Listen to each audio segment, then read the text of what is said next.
સરકારમાં, સ્થાનિક સ્વરાજ્યની સંસ્થામાં અને સંગઠનમાં એક અદકેરું સ્થાન પામ્યા હતા વિજયભાઈ રૂપાણી એમને ગઈકાલે જ 1 વર્ષ એટલે પ્રથમ પુણ્યતિથિ એ વિવિધ કાર્યક્રમો શહેરમાં થયા છે. હું સ્વર્ગસ્થ વિજયભાઈને સ્મરણાંજલિ અર્પું છું. 12 વર્ષમાં ભારતનો વિકાસ, સુશાસન, જનકલ્યાણ અને વૈશ્વિક પ્રતિષ્ઠાના નવા અધ્યાયો માનની મોદી સાહેબના વડપણ નીચેની ભાજપ સરકારમાં લખાયા છે.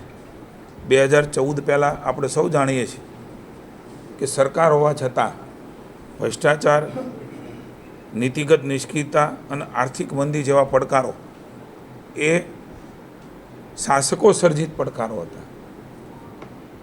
માત્ર અણાવડત નહીં પણ કેટલાય મંત્રીશ્રીઓ એ જેલમાં જાય, કોર્ટ હુકમો કરે, આ પ્રકારની સ્થિતિ એ આપણે ભૂતકાળમાં માનની મોદી સાહેબ પહેલાં આપણે જોઈ છે. માનની વડાપ્રધાનશ્રીના દૃઢ નેતૃત્વથી દેશને નવી દિશા મળી.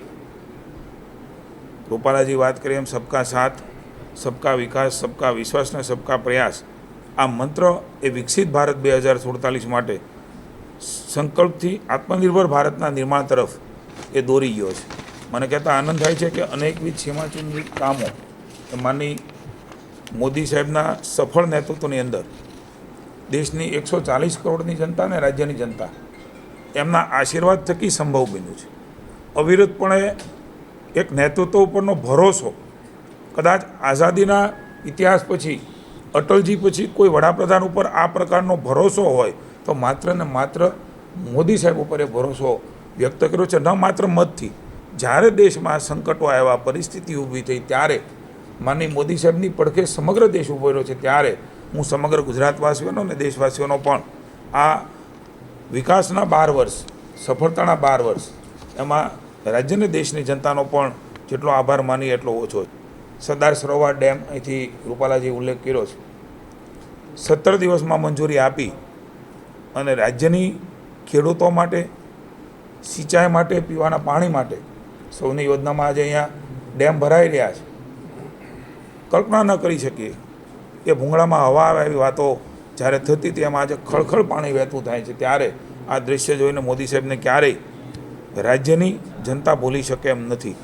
ગુજરાતમાં અનેકવિધ અલગ પ્રકારની ભેટો, ફૂડ રોયલ્ટી, એ પણ વિવાદ વર્ષો સુધી ચાલ્યો, તરત જ ઉકેલીને રાજ્યને એમની રકમ લગભગ 800 કરોડ રૂપિયા એ પણ આપવામાં આવ્યા. સ્માર્ટ સિટી મિશન, હું રાજકોટમાં બેઠો છું. અમદાવાદ, સુરત, વડોદરા, રાજકોટ અને ગાંધીનગર અને દાહોદની એમાં પસંદગી થઈ. મુંબઈ અમદાવાદ બુલેટ ટ્રેન, મિત્રો, જાપાનના ભૂતપૂર્વ PM સ્વર્ગસ્થ શિન્ઝો આબેની ઉપસ્થિતિમાં આ હાઈ સ્પીડ રેલ પ્રોજેક્ટ, આપણે કલ્પના ન કરી શકીએ કે આ પ્રકારની રેલવે ભારતમાં હોઈ શકે અને ભારતમાં ગુજરાતમાં હોઈ શકે. આની પણ એક મોટી ભેટ પ્રથમ રેલવે યુનિવર્સિટી, એ પણ આપણે ગુજરાતને માનની મોદી સાહેબના નેતૃત્વમાં મળી.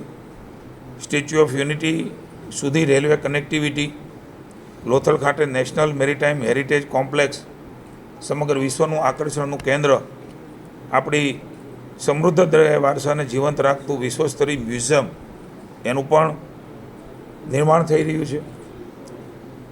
GFSU અને RSSUને રાષ્ટ્રીય દરજ્જો આપવાનું પણ કામ એ માનની મોદી સાહેબના નેતૃત્વમાં લાઇટ હાઉસ રાજકોટમાં બેઠો છું.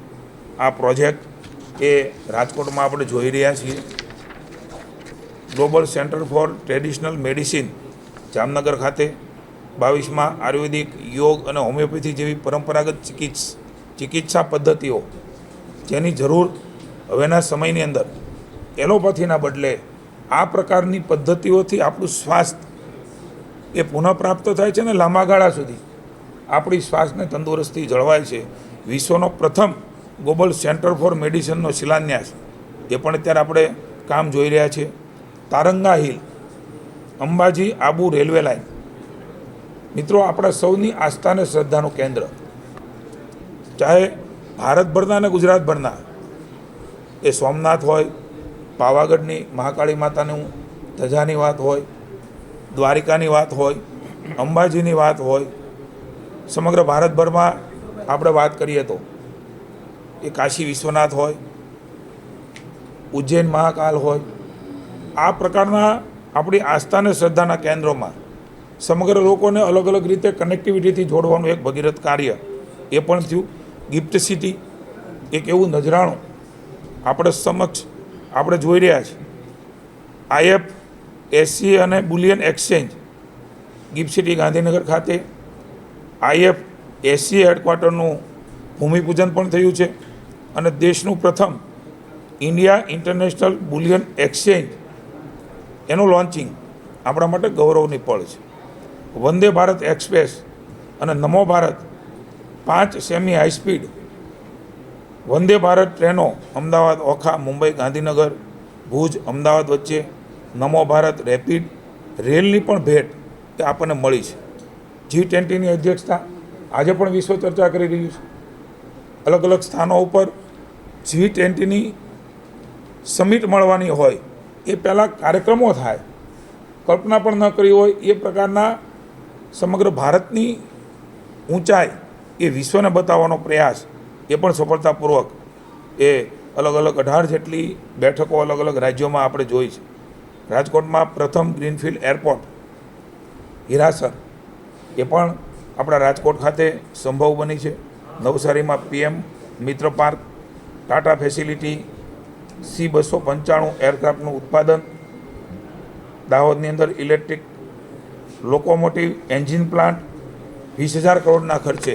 આ બધી જ રકમ જો ગણવા જઈએ તો અબજો રૂપિયા, ખરબો રૂપિયા એ આવનારા ભવિષ્ય માટે વર્તમાનને નવી પેઢી એનો ઉપભોગ કરી શકે એમના માટે એક વિઝનરી નેતૃત્વ મોદી સાહેબે લાંબા ગાળાના સમગ્ર દેશની અંદર અલગ અલગ રાજ્યોમાં, એમાં ગુજરાતમાં પણ અલગ અલગ પ્રકારે વિશ્વનો સૌથી મોટો hybrid renewable energy park Kutch